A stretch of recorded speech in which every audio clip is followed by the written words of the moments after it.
येणारी लोकसभेची निवडणूक ही मी स्वाभिमानी शेतकरी संघटनेच्या वतीनं आणि स्वाभिमानी पक्षाच्या वतीनं स्वतंत्रपणानं लढणार आहे आणि त्यामुळं मी मतदारांच्या थेट गाठीभेटी घ्यायला सुरुवात केली आहे।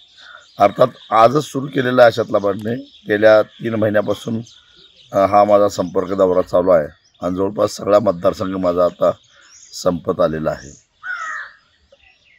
या निवडणुकीमध्ये कुठल्याही आघाडीमध्ये गुंतायचं नाही असा निर्णय स्वाभिमानी शेतकरी संघटनेच्या आणि पक्षाच्या राज्य कार्यकारिणीमध्ये 2.5 वर्षापूर्वीच ठरलेला आहे आणि त्या निर्णयाशी बांधील राहून मी ही निवडणूक लढवतोय।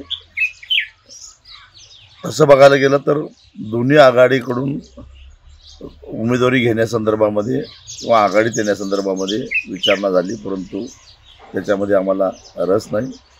ग्रामीण भागातील प्रश्न, शेतकरी आणि शेतकऱ्यांची चळवळ याच्या पलीकडे आता आम्ही कशामध्येही गुंतणार नाही आणि म्हणून स्वतंत्रपणानं निवडणूक लढवण्याचा निर्णय घेतलेला आहे। आता एखाद्या आघाडीनं आमच्या विरोधात उमेदवारच उभा करायचा नाही असं ठरवलं तर तो त्यांचा प्रश्न आहे।